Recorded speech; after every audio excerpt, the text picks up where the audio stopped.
Good morning and welcome back. Thank you to those of you who are joining us from yesterday and to those of you joining us for the first time. Welcome to Advocacy Day for Education 2021. This is the 40th year of this gathering and our very first virtual one.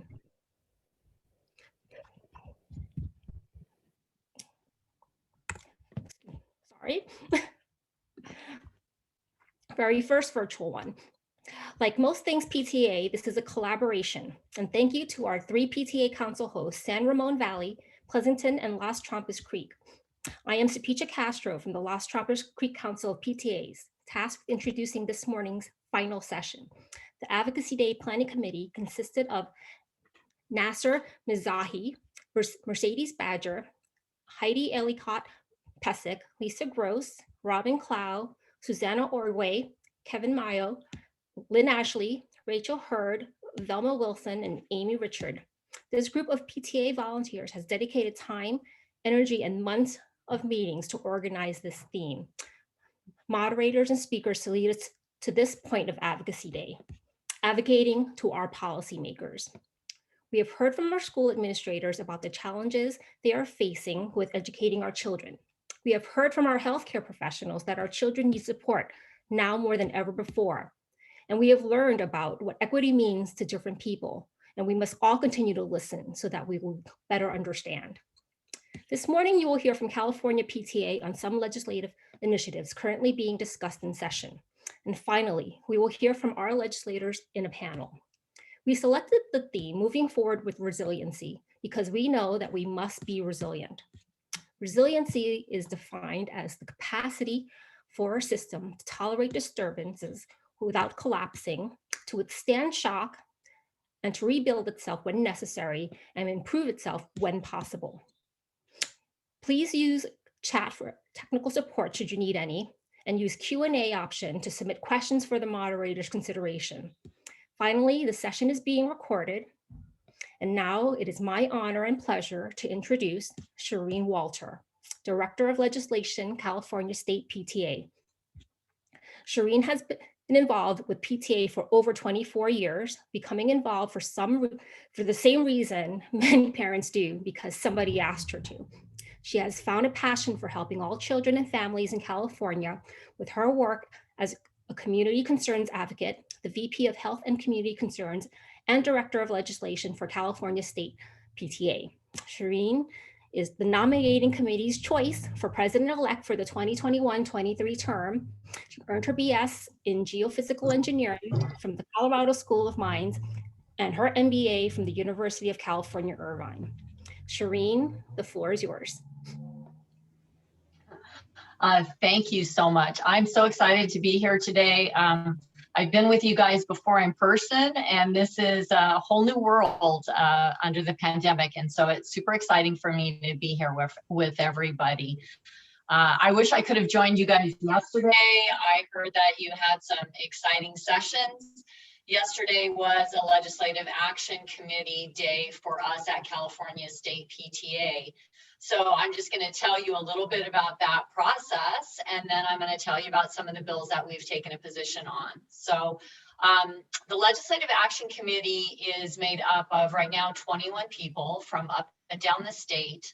The beauty of that is it brings us the voices and the thoughts of people who are urban, rural, Northern California, Southern California, city, people who are Democrats, people who are Republicans, not that we're partisan, but people have come from different viewpoints. And that's what I want to say about the committee. So our Legislative Action Committee met yesterday for 7 hours to discuss 25 bills that we took positions on. And they're continuing forward this morning without me and finishing up on a few bills that we didn't consider yesterday. So it's a really exciting time for us. The way that an advocate presents a bill is an advocate will look at bills that are in their area, and they'll read thousands of bills, however many bills are introduced in the session, to pull out those that really speak to what is the priority of that commission this year. So they'll get with the VP of their commission, so let's say it's Health and Community Concerns, and talk over what are their priorities? What are some of the things that they feel are most important in this session? And then they'll look for bills that go along with that. They'll work for bills that have the biggest impact for children and families, because obviously there's thousands of them. And they'll bring those bills forward and they'll do a presentation. They'll talk about why they feel that bill is important. But one of the big things about when bills are considered by the Legislative Action Committee is our PTA authorities. Why are we able to take a position on those things? So I thought today that beyond just sharing with you guys the bills that we've taken positions on, I'm going to share with you some of the authorities so you kind of see how it's done, for instance. So I'm going to go ahead and go on. I wanted to let you know that in February and March, we took positions on 43 bills. And yesterday we took positions on 25 more. Some of those bills will go on to be 2-year bills because a legislative session is 2 years. First session, things are introduced. Second year, more things can be introduced, but bills are often reintroduced as a 2-year bill. And so when I say they go over to be 2-year bills, they could be considered next year in the next legislative session. I'm going to count on you guys to let me know when it's time to transition from talking about bills to our panelists, because I don't want to shortchange them at all in their time. And I could talk all day about bills. So I'm going to get going. So they're in roughly, I go with numerical order. So I'm going to talk about some of the assembly bills first. So when you see AB, that means assembly bill. First one I want to talk about is AB 22, which is an O'Donnell bill. What it would do is it would expand eligibility for transitional kindergarten, we also call it TK, by adding 1 month of eligibility per year over a 10-year period to eventually achieve universal TK eligibility by the 2032-2033 school year. So I'm going to tell you what PTA's authority is on that. So the authority that was cited by our advocates and by the VP was a PTA resolution called Early Childhood Development and Education. And the particular resolve in that is relevant to this is that the California State PTA and its units, councils, and districts support efforts to ensure that all children will have opportunities, including access to high quality, developmentally appropriate preschool programs to develop the readiness skills they need to become successful academic learners. Now, it's not to say that there isn't a list of 2 or 3 additional authorities that the VP might pull for a bill like this, and there was a list of them. I just kind of summarized the ones that I felt were the most relevant. So Robin is putting some information in the chat. Thank you, Robin, for doing that.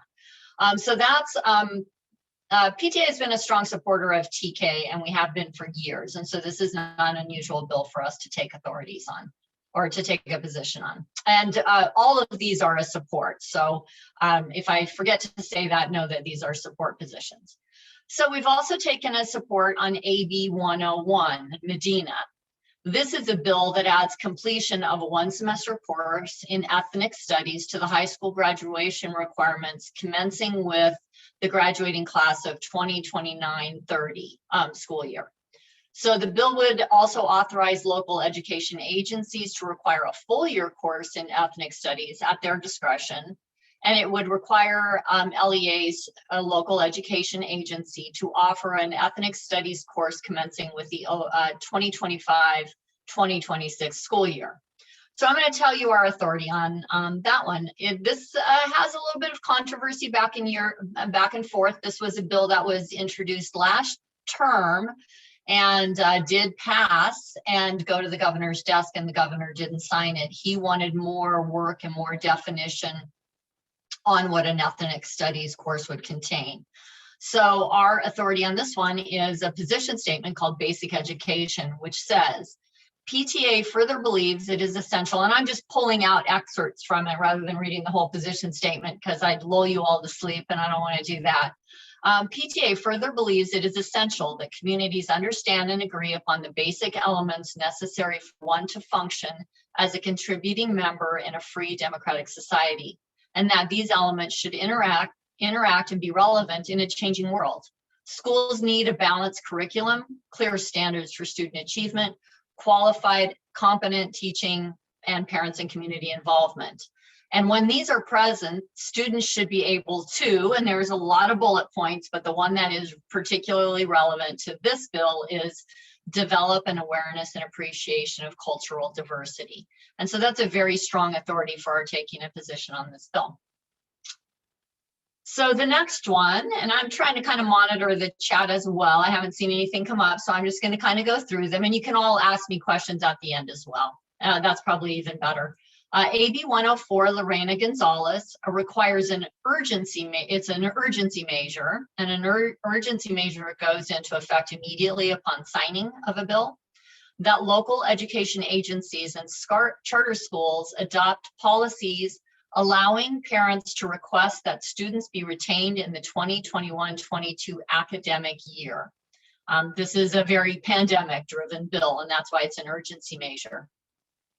It creates a process for parents to request that students receive a pass or a no pass instead of a letter grade in this academic year, and requires that specified institutions of higher education accept a pass for admissions purposes, and require that students who are in their third or fourth year of high school in the 2021 school year and who are not on track to graduate be exempted from local graduation requirements and be given the opportunity to complete the coursework required for graduation. So for those of you that don't happen to be aware, local graduation requirements can be much more stringent, or there can be more local graduation requirements than there are state requirements. So a school district can add things on, they can't take away what are state graduation requirements. And so that's what that's about. Our authority on that one. Okay, so what's interesting about this one is sometimes you don't have an authority that hits the nail right on the head, right? And that would be because who would have ever thought that we might be in this situation where we had a pandemic where kids went to distance learning effectively for an entire school year? So when you don't have authorities that hit the nail right on the head, sometimes you'll use several authorities that get around the issue. So you'll see what I mean when I tell you what the authorities are for this one. So the authorities for this one are achievement, eliminating the gap. And it's resolved that California State PTA and its units, councils, and districts advocate for legislation and public policies that improve academic achievement for all students and eliminate the achievement gap. So that's one. And then here's the second one, when taken together, sort of provide a great strong authority for this bill. This one is called Summer Learning Loss Resolution. So obviously this isn't a summer learning loss issue, but it is a learning loss issue. And so that's why we can use this. This one says, resolve that the California State PTA, its units, councils, and districts urge policymakers at federal, state, and local levels to create policies and legislation that support and fund summer learning programs with an emphasis on reading and math for disadvantaged youth. So it's supporting and funding the summer learning programs and the whole idea of learning loss that we use as an authority. So that's kind of an interesting one for you. The next one is something that when we have our panelists, one of our panelists is the author of one of these bills that we have a support position on. So I'm going to talk about both bills, AB 270 Ramos, which creates a 911 emergency line for suicide individuals or individuals considering suicide using a 988 phone number. Bauer-Kahan has AB 988, and she's going to be one of our panelists. It creates a 911 emergency line for suicidal individuals using 988 as the number, and it also creates regional or statewide crisis hotline centers coordinating in real time, centrally deployed, 24 hours, 7 days a week, per week for mobile crisis support teams, and a 23-hour crisis receiving and stabilization programs. And it would be funded by a charge on telephone lines. So you see, these are two bills that cover some of the same ground with a little bit of differences, because PTA never knows which one might be the one that goes through. If we think they're both good bills, ignoring the other one, we'll take a support position and work for both of them to see which one might eventually pass. And so our authority on this one, we actually have two authorities on this one. Mental illness treatment and support. It's a resolution that was passed at our convention. Resolved that the California State PTA support the appropriation of state and federal funds to expand systems of care for mentally ill children and youth. So that's one authority. Taken together with this other one, which is also a resolution, mental health services for our children and youth, resolves that the California State PTA, its units, councils, and districts support legislation, regulations, and other measures at all levels of government to allocate funds that are sufficient to address mental health issues in our children and youth. So we use those together to create authority to take a support position on both of these bills. So next one that I have on my list is AB 309 Gabriel, which requires the State Department of Education to develop a model referral protocol for addressing pupil mental health concerns. Before I tell you the authority on that, I wanted to just note what's probably obvious to all of you is that there are a lot of mental health bills that were introduced in this legislative session, and PTA, we care so strongly about the mental health and welfare of our children and our families. We've picked up and obviously are supporting a lot of these bills because the pandemic has done one thing that we're all painfully aware of, is it has really impacted the mental health of everyone, from parents down to their children, our teaching staff, our school staff. Everybody has been highly impacted by this pandemic, and their mental health is suffering. And that's why this is such an important issue. So you'll see that a lot of these bills have to do with mental health. So I assume that Robin, who's putting things in the chat, may nudge me if there is something that I need to answer, but I am kind of seeing her chat go through there, but I haven't seen any questions. So the authority for this one that would develop a model referral protocol for addressing pupil mental health concerns is a position statement called Behavioral Health and Social Emotional Development. A quick explanation, difference between a position statement and a resolution. A resolution is something that is developed by a unit, a council, or a district usually. Sometimes they can even come from state PTA, and they are voted on at convention. And so that's our strongest authority. Another authority is a position statement, and those are written by a commission of the California State PTA, and then they have to be voted on by the board of directors and the board of managers. So they have a pretty thorough vetting process, but those are position statements. This position statement says, California State PTA believes greater awareness is needed in understanding issues relating to behavioral health and social emotional development. Collaboration is essential in planning and implementing a range of interventions to promote behavioral health and social emotional development, and to provide a systemic approach to prevention, early and intervention and treatment of manifesting problems. So great authority for a bill. That's a great bill. Next one, AB 393, Calderon, and this requires the California Department of Social Services to conduct an evaluation of the emergency supports that were provided during the COVID-19 pandemic and prepare recommendations for ongoing and future emergency support services. Sometimes after, well, we're not exactly out of the crisis, but sometimes after a crisis is passed, it's a good idea to look back, see what did we do and what can we do better so that the next time around we're prepared and ready. This one also adds to the legislative findings and declarations. I don't know how many of you have ever read a bill, but a bill often starts out with legislative findings and declarations. Here's some facts. Here are some facts around the importance of early childhood education, importance of, how we responded during the pandemic. Those legislative findings kind of lay the groundwork for the rule that's going to come next. So they're usually kind of facts, a little bit like a PTA resolution that has a bunch of whereases sort of stating out the facts, why something is needed. And then there's always the call to action, which is what you want done. Bills work kind of the same way.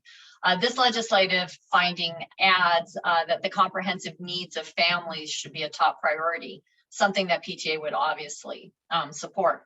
So our authority for that is a California State PTA resolution called Early Care and Education for All of California's Children. And the resolve that specifically addresses this is that the California State PTA and its units, councils, and districts specifically urge the state legislature to increase the state's investment in the infrastructure, including but not limited to facilities, data systems, pre-service preparation, in-service support, and adequate compensation for teachers and caregivers required to create and sustain high-quality early care and education programs modeled on best practices in the highest achieving states. This particular one had a lot of authorities. I picked out the one I thought was most relevant, but taken as a whole, this is not as specific. It doesn't exactly hit the nail on the head. So sometimes we'll go to a broader authority that really hits the nail on the head. And for this one we did, which is the California State PTA legislative plank number 19, which says to improve governance systems and practices in order to effectively serve the needs of children and youth. A very broad one. We usually try to get one that's a little more specific, but this one really hits the nail on the head. You know, governance systems and practices to effectively serve the needs of children and youth. And that really goes to the question of this bill. AB 839 O'Donnell is my next one. And this one is a little out of where we've been so far. This one increases ongoing funding for the California Career Technical Education Incentive Grant Program to $300 million for the 21-22 fiscal year. And it clarifies that a regional-based career technical education program may be operated through a county office of education as well as a joint powers agency. The author had some comments on this that I wanted to read because I think it kind of speaks to why PTA feels that CTE, career technical education, is such an important thing, and why this bill is needed. Current levels of funding for high quality K-12 CTE programs is insufficient to meet the needs of students and the state's labor force, and about 50% of the funding requests have been fulfilled in recent years. So that means that these programs are woefully underfunded, which is why we would look to add more money to this program. What career technical education does is it ensures that students are better prepared for life after graduation, whether that includes college or leading straight to a career. Students need multiple paths to success. It's not a one-size-fits-all model. And not every quality job requires a four-year university degree. CTE programs provide quality career exploration and guidance and appropriate student supports to prepare students to transition smoothly into ongoing education and or directly into the workforce. Participation in CTE classes can also be highly motivational to students to attend school more frequently and be more engaging. Sorry, just checking the chat there. This one, our authority is school to career for all students. This one couldn't hit the nail more on the head. This one says resolved that the California State PTA and its units, councils, and districts advocate for continued and sufficient funding of school to career education. So bingo, that's a great authority for this bill. Now we'll get into a few Senate bills. So when you see SB, that's a Senate bill, AB, Assembly bill. So this is Senate Bill 14, Anthony Portantino, would allow excused absences for behavioral health issues. Thank you. So I have a reminder, I have 5 or 6 more minutes, so I'll speed through here. Also would require school staff to be trained to identify students with mental behavioral health issues, and students in grades 10 to 12 would receive instruction in behavioral health issues. So we have a position statement called Behavioral Health and Social Emotional Development, where PTA is encouraged to support efforts to ensure that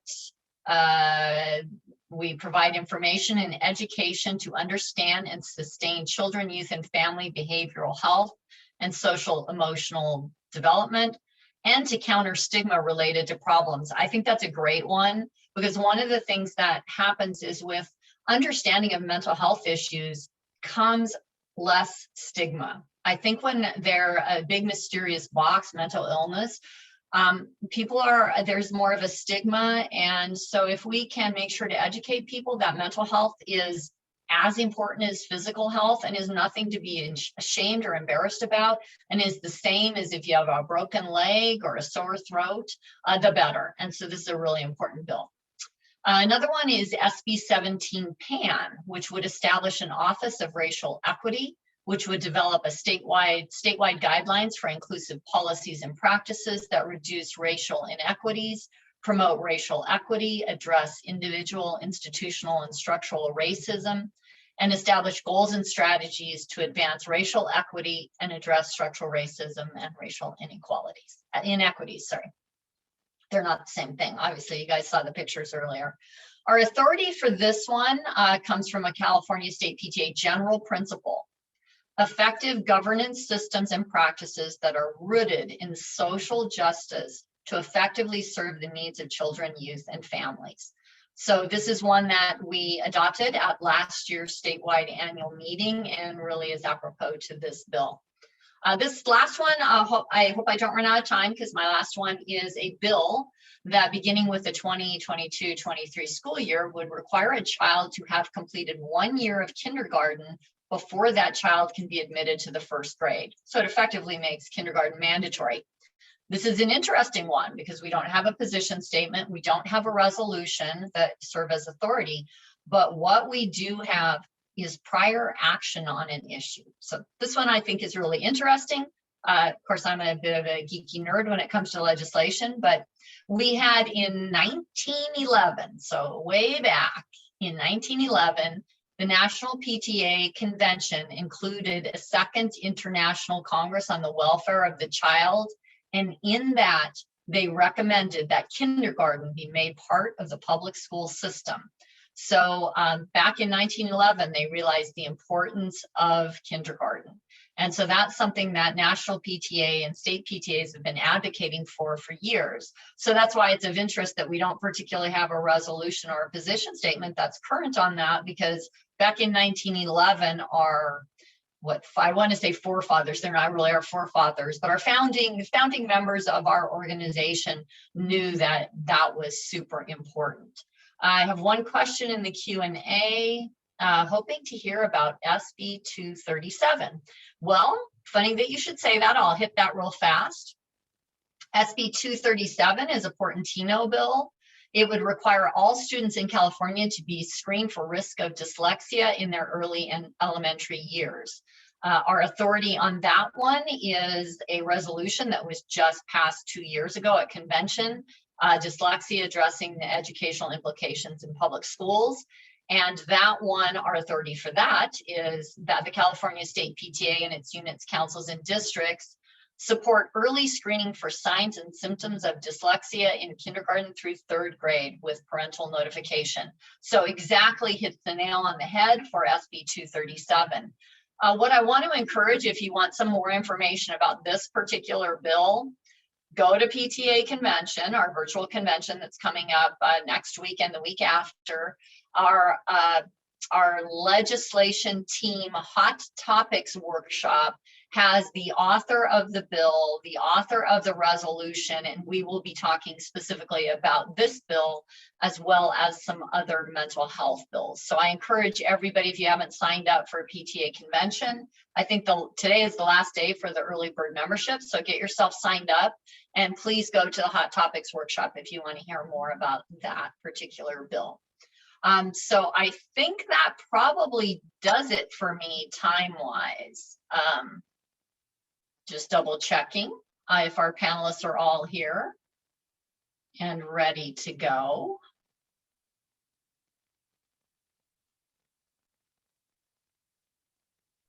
Shireen, we do have Senator Glazer and Assemblymember Bauer-Kahan ready, and you can go ahead and get started with your panel. Awesome, awesome.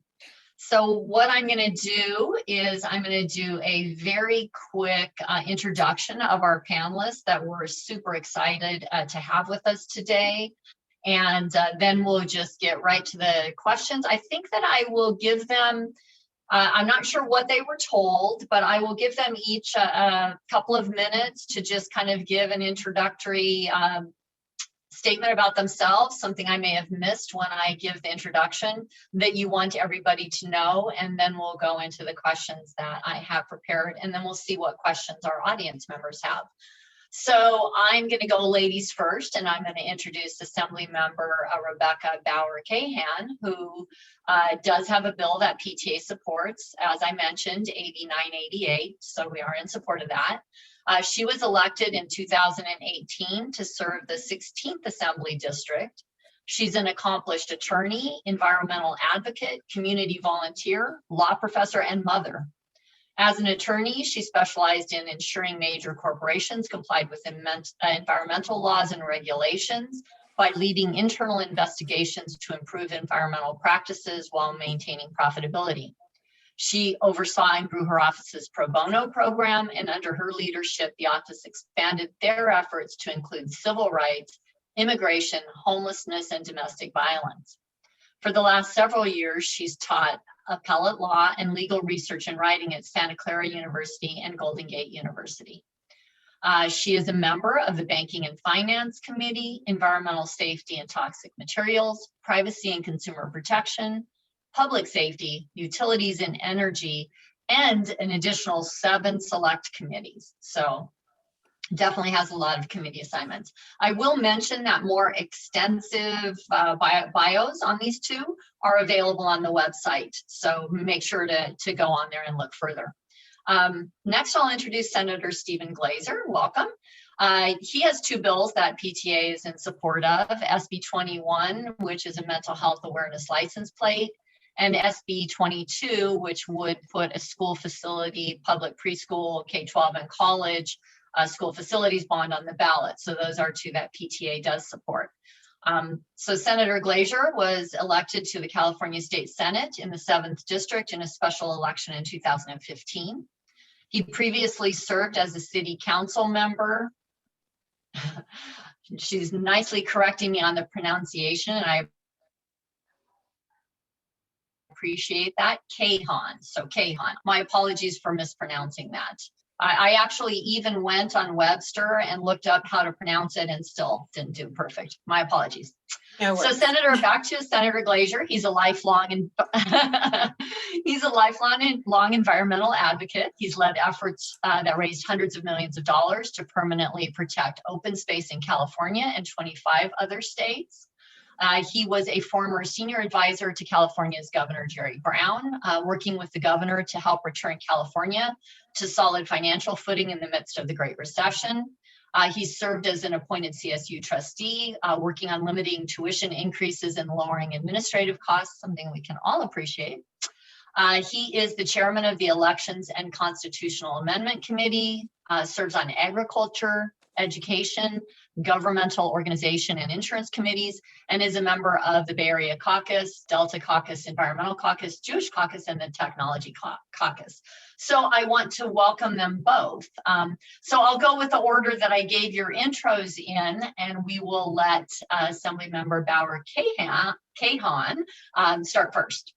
Well, thank you. Thanks for having me, and thanks everyone for being here. I think the one thing you didn't mention that I want to add is I'm a mom of 3 school-age children, so it's fun to be with all of the PTA parents here. I'm actually taking an hour this afternoon and doing lunch duty at school, so I have 2 jobs. But, I think that I just want to start by saying that I and the senator I worked closely, we always work closely together, but especially through this pandemic, he has seen me go through this with my 3 children Zooming at home.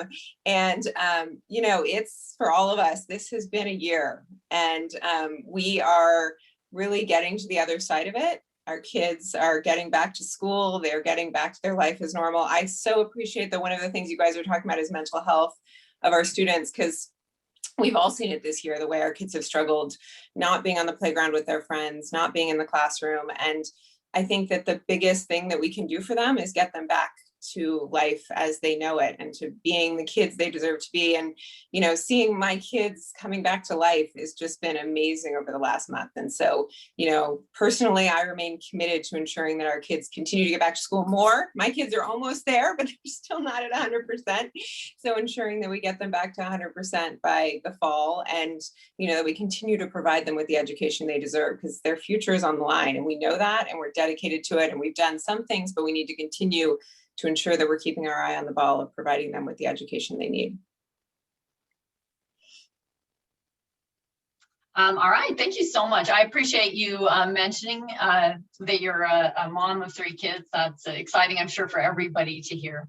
And now we'll go to Senator Glazer and give him his opportunity to update us on anything I didn't include. Well, thanks, Shireen, and thanks for everyone to be a part of this conversation this morning. I had 2 daughters who went through our public schools, and I did many duties at Bulldog Kennel and all the extra things that parents love to do to help support our schools. What was it? I led 2 parcel tax campaigns as a parent here in my area, both successful. So been very involved in the schools before running for higher office. Let me say thank you to the PTA for supporting SB 21 and 22, both important. I think will probably come up in the conversation here in a few minutes. And let me also just echo what the Assemblywoman has said, which is that this has been such a difficult 14 months. And I know that all the folks that are watching right now have their own personal stories of anguish and through all of this. You know, we've become a little bit numb, but, you know, 60,000 Californians lost their life in this pandemic. And it's just, and who doesn't know someone in their family, in their neighborhood, a friend who hasn't been really harmed in many significant ways. I know we're going to talk about our kids, and such an important part of our world to provide the safety, security, and education. But I just want to acknowledge how hard it has been, certainly for parents who have school-age kids, unbelievably difficult. So, and I know that sparks a lot of the conversations that we're going to have about mental health, about getting kids back in, and all the rest. So I look forward to this conversation. Outstanding. Thank you, Senator Glazer. I keep getting corrections on the pronunciation of your last name, Assemblymember Bauer. So do it for me. Do not. So first of all, it's Bauer-Kahan, but nobody gets it right. So everyone just calls me RBK. So there you go. There's the easy answer. I super appreciate that. Thank you so much. Okay, so I think you guys were given the list of my first question, my set of questions, but let's go ahead. So first question I'm going to start with is that it's totally not uncommon in the legislature for a bill to be introduced, somebody else to introduce a similar bill, another legislator. And you both have bills in this session that are in that situation. So for Assemblymember, I like this, RBK, this makes it so easy. You have AB 988, which is very similar in content to AB 270 Ramos, and both set up the 988 crisis hotline for mental health. Super important thing that California State PTA supports, both of them. As I mentioned earlier, when you weren't on, when we look at bills like this, we'll often take a support position on both, because you don't know which one's going to move forward and which one's going to be. And if they're both good bills, we'll support them both up until they sign or don't get signed by the governor. So PTA does have a support position on both. And then Senator Glazer has AB 22, which is another awesome attempt at a school facilities bond measure for the ballot, which is similar to AB 75 that O'Donnell's put out. So I'd like for you guys to describe to us the process you go through in working with the other bill's author to attempt to work out the details of bill language, which one might move forward, how you work together to champion an issue, or do you? So that's my question. And since I started with RBK, we'll go to Senator Glazer and let him start first. Well, thank you. And it does, from the outside, seem a little confusing. But part of it is the strategy and tactics to be successful in that space in which you're advancing the bill. In the case of the facilities bond, I spoke with Assemblymember O'Donnell in the fall, both he and I have led efforts in our respective houses. And we agreed that we would advance similar bills as a tactical advantage. I mean, here's the thing. We have to convince both houses to support these types of things. And we have different committee structures and individuals. And so it can be helpful to have the measures like this advance in both houses, because I have good relations with all the members of the Senate that are going to hear a bill. And Assemblymember O'Donnell has good relationships in the Assembly. And so if I'm successful in getting my legislation through the Senate and it moves to the Assembly, the groundwork has been laid in so many ways for that bill to also receive a good hearing, okay? Now that's in terms of the tactics. There are some differences on the substance in this case. We advanced to the ballot last year comprehensive education facilities at every level, K through 12, all the way up to the university. And it was a broad compromise that incorporated the opinion of the governor, Governor Newsom as well, in that final agreement. And so as we begin anew to try to restore and rebuild that coalition and advance another measure to the ballot, and in my case, it's a $15 billion bond, there are some differences that still remain. In this case, Assemblymember O'Donnell's bill is focused on K through 14, and my bill is still focused on the broad K through higher education. Broader scope in mind that starts off in the Senate. He has a more narrower scope that begins in the Assembly. And we hope to advance both bills, and then they'll have some reconciliation which will involve the governor later in the year. So that's the tactics and the strategy behind that example. And RBK can speak to her example as well. Thank you, I appreciate that. Yeah, so sometimes it's strategic, as you heard from the senator, and broadband for all is another example where we have a lot of bills moving in the space, really important, making sure we get it through. But another reason, so 988 was actually not intentional. And this happens as well, right? There's 120 of us. We don't always know everything everybody else is doing. And for issues that are really, a lot of us are passionate about, you'll see that. You'll see a couple of us introduce bills and then realize, oh, you know, Assemblymember Ramos is working on this too, which is actually what happened in the 988 context. And so he and I got together shortly after introduction of his bill. His was introduced first because we were working out the details on mine. And like the senator said, they were not identical. There was a pretty significant policy difference in the two of them related to the role of law enforcement. But other than that, they were really aimed at the same thing. And so we got together, we talked about it. What were our goals? What were we trying to achieve? And figured out which one was probably more likely to move forward. Mine was a little bit more specific in implementation, who would do what, it had more details. And so the health committee decided that they would move mine forward.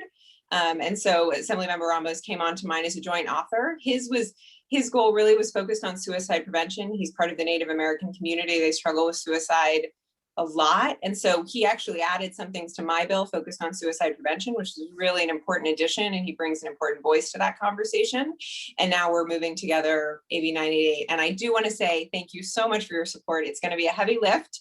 The senator is a co-author, which I really appreciate, but it does contain a fee, which is not always easy to get through the legislature. But we think that changing the face of mental health in California it's time.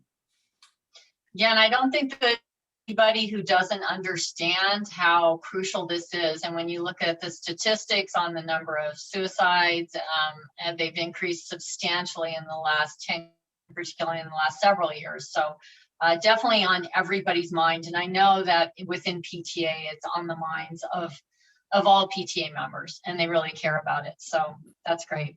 Thank you, guys. That's a really good explanation. That's a really good explanation for our members. So thank you on that. So let's go to the question of mental health. So as I said, PTA members are really concerned about the effects the pandemic has had on the mental health and well-being of our students and our school staff. You know, it hasn't just been students, it's also been our school staff.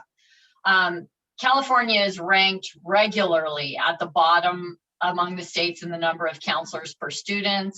I think the last time that I saw a statistic, we were 47th of 50 states.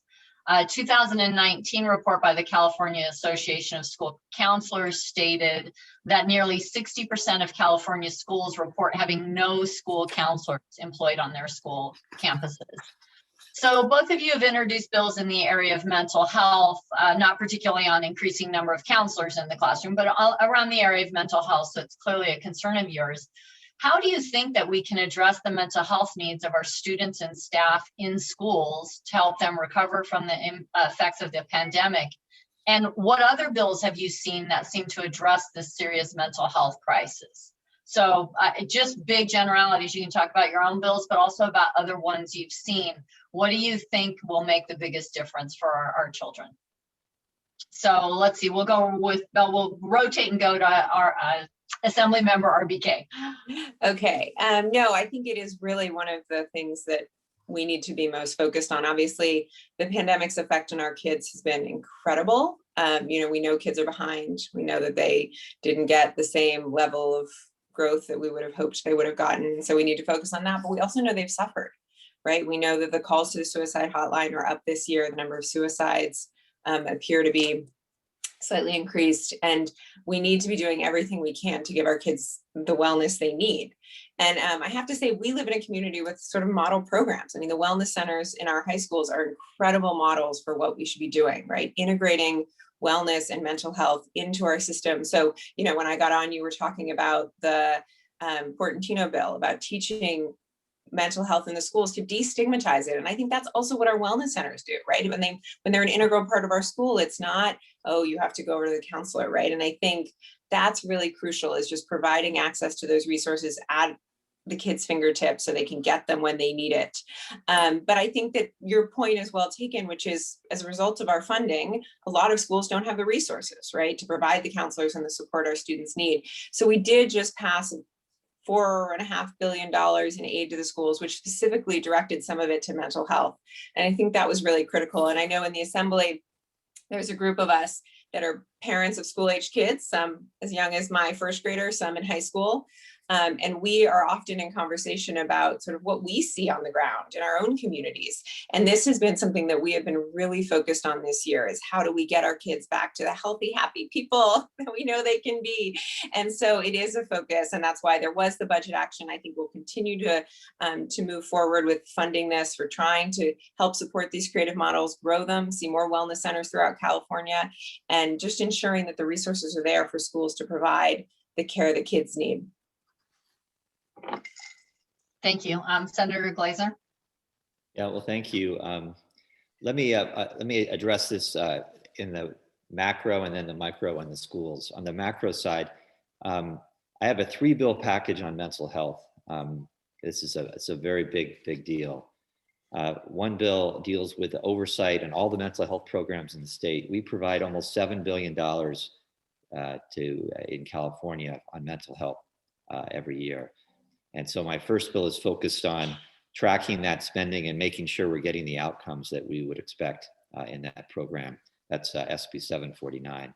I have a second bill that deals with outpatient treatment of those who have struggled in the mental health space, that we have a way of dealing with the issue in crises, and then when they're living independently, but there's this gap in between that creates a lot of some issues that I'm trying to address in that.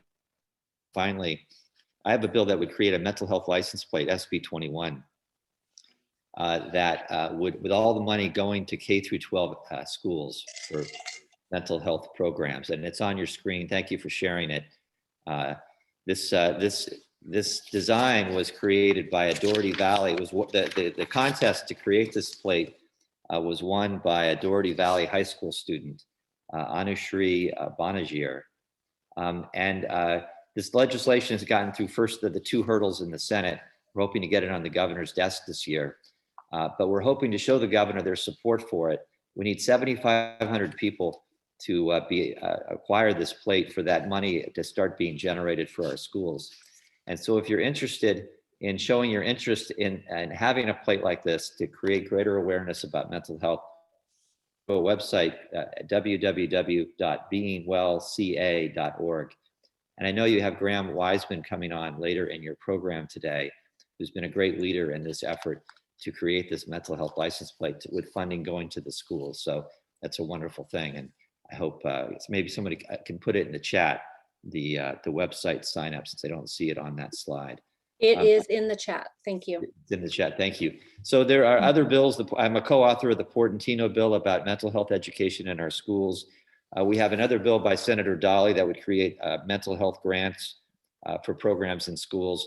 So we're really focused on this issue at a California-wide basis, as well as within our school community. The Assemblywoman mentioned the AB 86, which provided billions of dollars to help this transition for school reopenings, which include mental health.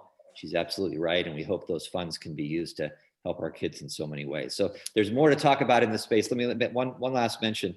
Last night I had a mental health town hall, virtual town hall, and the recording of it is on my website, which also maybe we could put in the chat, which is sd07.senate.ca.gov.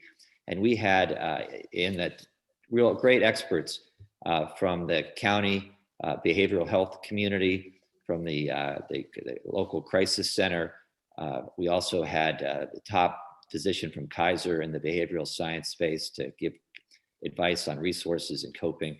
So you can check it out at your own leisure, and it's on my website. So it's very important subject area for us to have a lot of conversations about. And most importantly, and we did talk about this last night in the town hall, remove this crazy stigma that around the area of mental health. It's having a broken arm. Why can we talk about a broken arm and not talk about when we're not feeling well, and not just to have it together? And it's a healthy conversation that we must be having now out in the open, so we can make everybody as well and cared for as we can.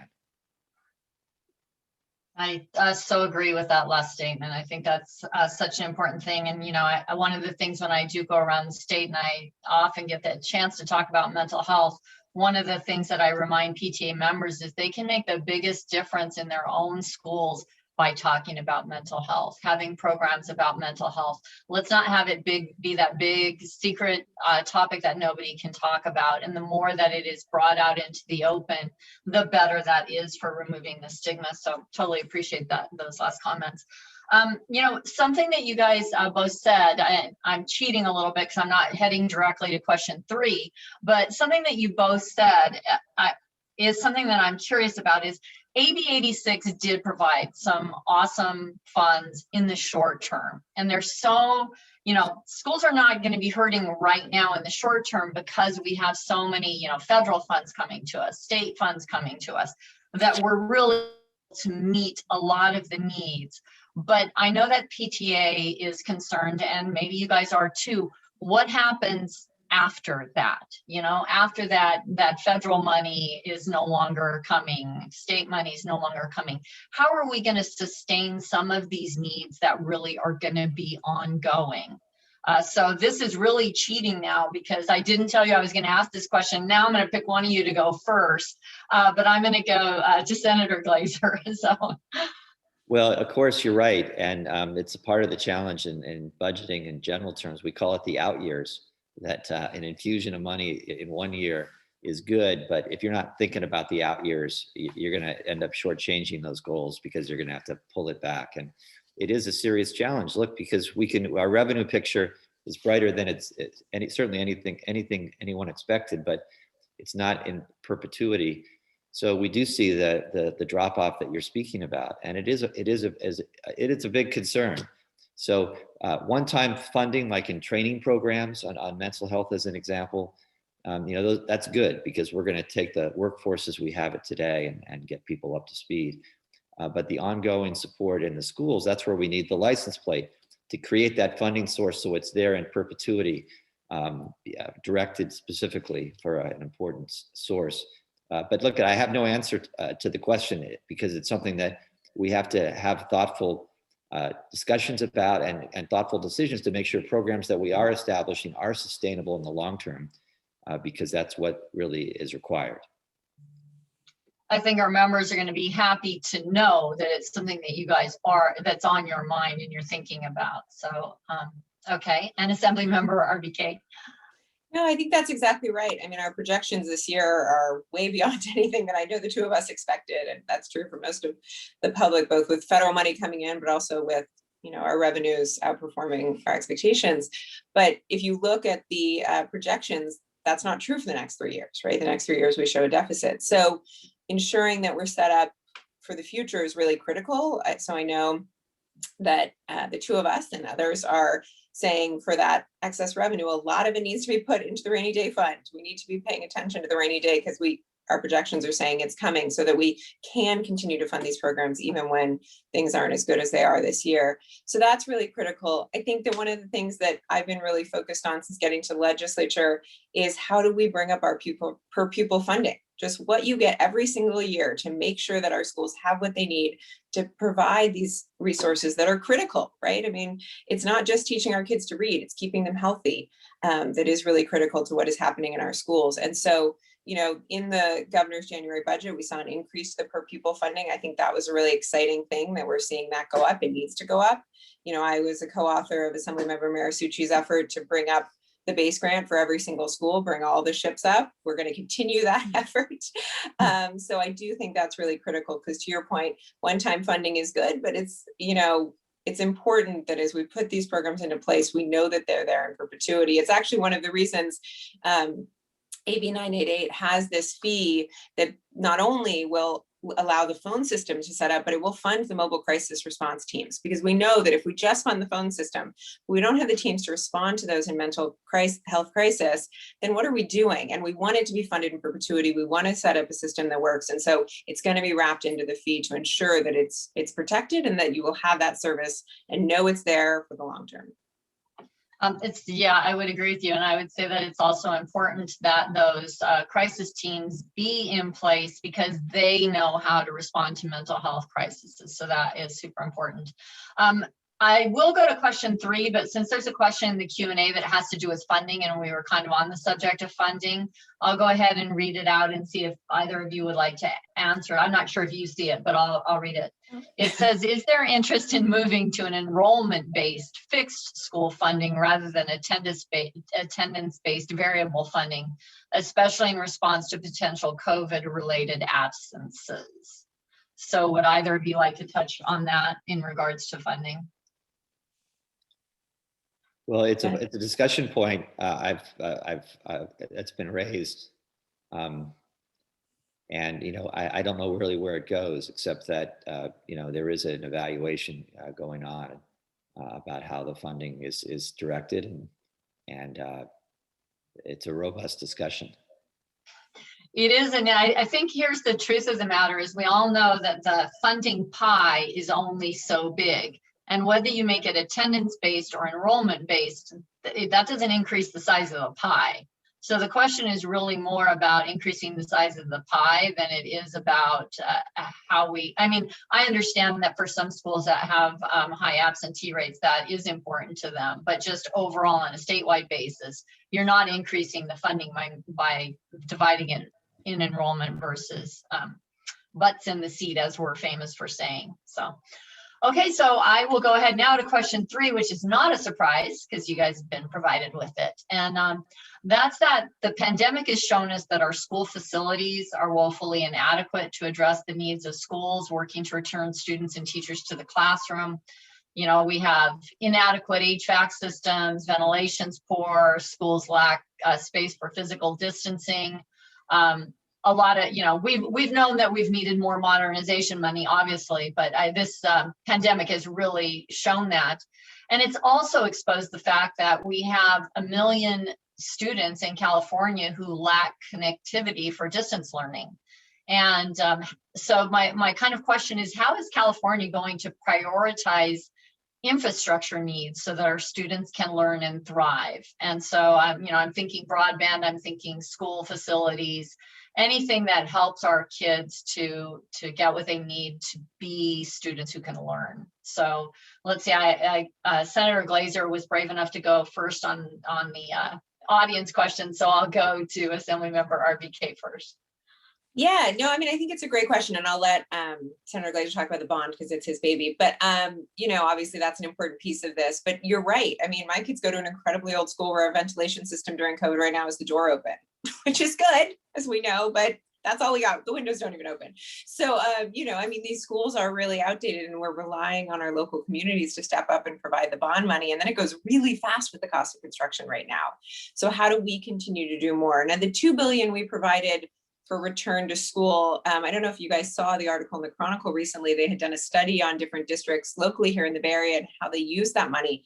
And the vast majority of it was spent on some of these facilities needs, which was really interesting to me. I mean, that was our vision for part of what it would be spent on, but it did appear to be going to PPE and to, you know, HVAC updates and things of that sort to get our kids safely back to school. And so we're seeing a little bit of that money go into that, but it is, I mean, we need to update these schools. I know that, you know, I'd be remiss if I didn't talk about climate change, right? My kids' classrooms don't have air conditioning. And when they are in school in August, because now that's when we return to school, it is hard for them to learn, right? I mean, they are hot and uncomfortable, and we have to be paying attention to what is happening to our climate, that it's getting hotter in August, that our facilities have to meet the need of our students, which is to have air conditioning these days in our community. And so to your point, it's important that we put in that, that funding, both coming from the state, but also, you know, I want to be so grateful. I know the PTAs are a huge part of how we fund a lot of this and how we run these ballot measures and these bond measures that get us the facilities that our students need. But it is, I mean,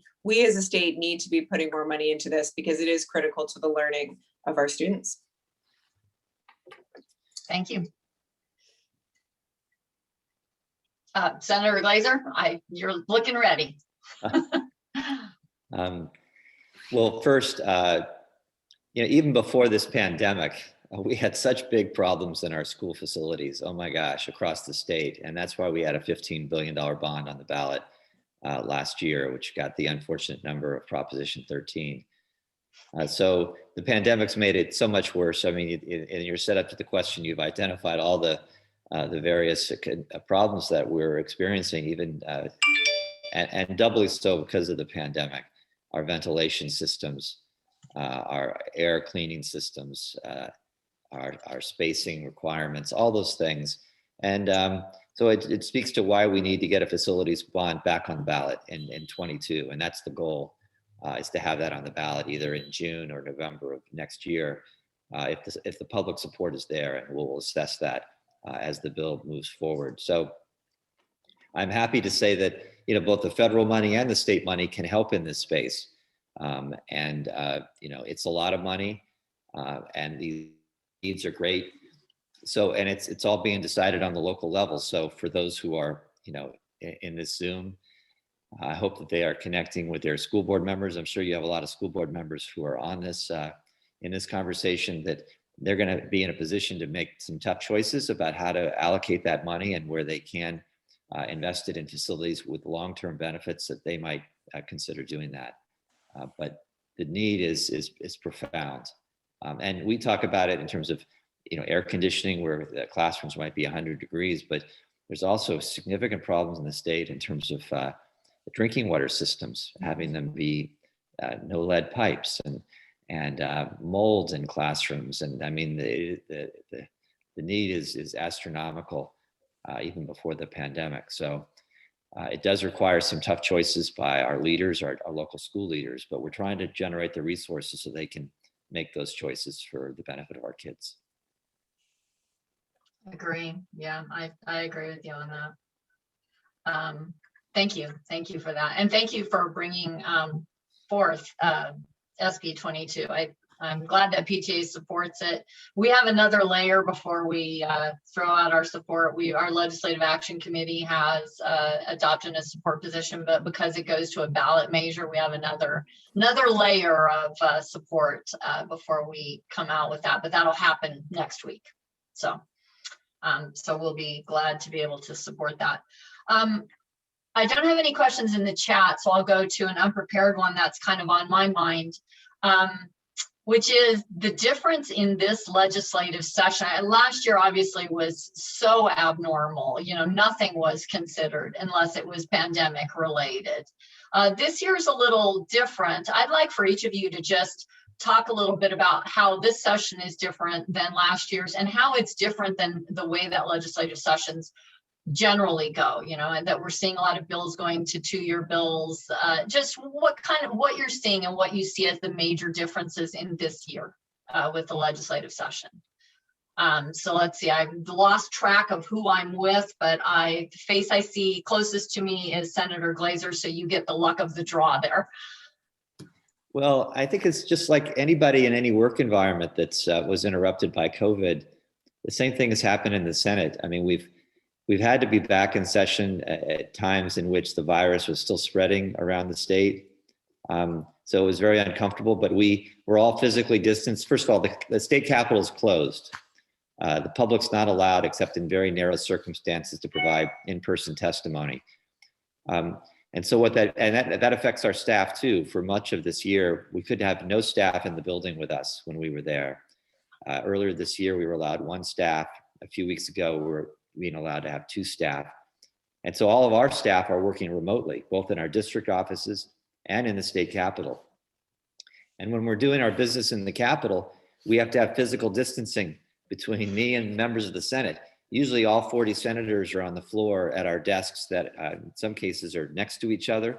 Now we have separation throughout the whole chamber so that no one is within 6 feet of another. That we all have mask requirements while we're working. So masks are on, distancing is there. And so a part of the fun of the legislative process is the ability to engage with colleagues and negotiate and work things out and have conversations, look for compromises and common ground. And it's very difficult to do with all these requirements under COVID. So, we're tested for the virus to make sure that we're not infecting others twice a week now. Many of us are getting our shots. Hopefully everybody watching, you've gotten your vaccine. I know that I'm celebrating this week my 2-week clock having ticked from the second shot that I got. So I'm really, my wife and I are celebrating today because we both have made it through. So it's not an insignificant thing. And I hope everyone else is getting the vaccine so you can celebrate as well. But it doesn't mean that we're all safe. A factoid that will surprise people. This past week, we have more COVID infections in the world than at any time during this pandemic, okay? There are more people who were infected in the world today, this past week, than at any time. So the pandemic is still raging across our globe, and we are all connected. And so while we've made progress in California, it isn't the case in Michigan and other states, and we have to be very careful. If you get the vaccine, your protection is really, really high. It's not perfect, it's really, really high. But what that means in the legislative process is it's been a struggle. It's been a struggle and it's been frustrating, but that's the same experience that parents are feeling with kids at home and people with jobs where you'd rather be in the same place.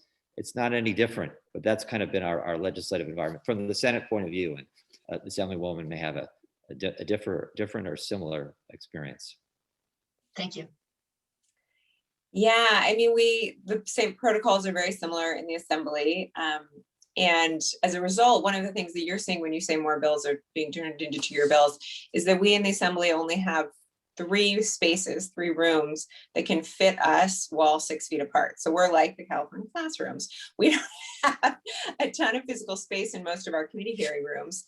And so that has really limited us. Usually, we'll have 7 hearings happening at once, and now we can only have 3. So we're going into the evening. Here, committees can't meet once a week because there's just not the space to do it. And when we meet, I sit on public safety, which hears every penal code bill. We hear so many bills. We're hearing 15 to 20 bills per hearing, which is a lot. So we were in for 7 hours the other day from 1:30 to 8:30, hearing all of those bills. And even with that, we're not able to hear all the bills, right? So, it is still a process of, with these limitations, how do we hear the most important legislation that we think is most pertinent? So I do think there is still some prioritization that is happening. We were able to start earlier than last year. We didn't take a recess, so we were able to hear more bills than last year, but still limited in the amount of bills that we can hear. And so that does help push us to prioritize, which I don't think is a bad thing. But it is a change for us. And then I think that the senator mentioned something really important, which is usually when we go onto the Assembly or the Senate floor twice a week, that is an opportunity for us to have a conversation about a bill, tell someone our concern, and we're not within 6 feet of each other. So we're not having those conversations.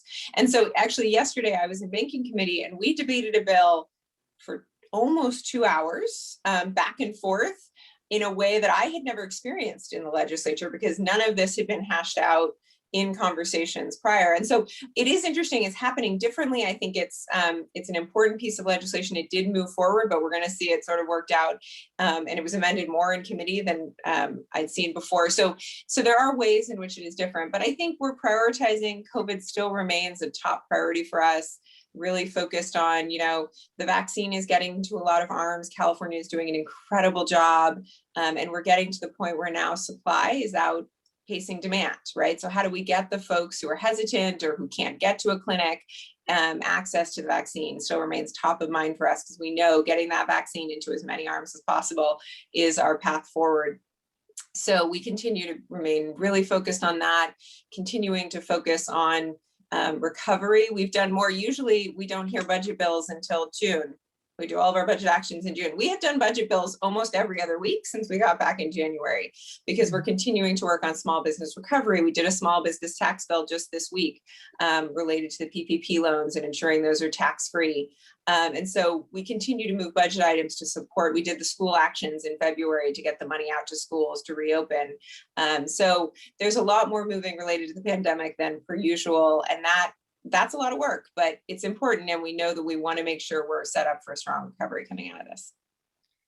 Shireen, if I could mention one more thing, because I mentioned that the Capitol is closed, but public access to our hearing process is actually better than it's ever been, because we allow people to phone in and give testimony that way. It has changed the ability for someone not to travel to Sacramento to get their opinion voiced on a particular issue. So for example, when SB 22 is being heard, our school bond measure, you could have dozens and dozens of people call in from all over California to express their support for a bill like that, that normally would have had to travel to Sacramento to be in the hearing room and to be able to go to the microphone. So it has kind of changed the legislative process, as it has, I think, for a lot of school boards and city councils, that we still have the physical distancing requirements, but yet people can call in. A lot of folks have created that pathway. And so it's changed. And it'll be interesting to see where we go from here, because even in the Zoom world, as we are experiencing right now, in some ways it's not as personal as being in a conference facility in San Ramon, or where we've had these conversations before. On the other hand, it's provided access for people that maybe could not have made it to participate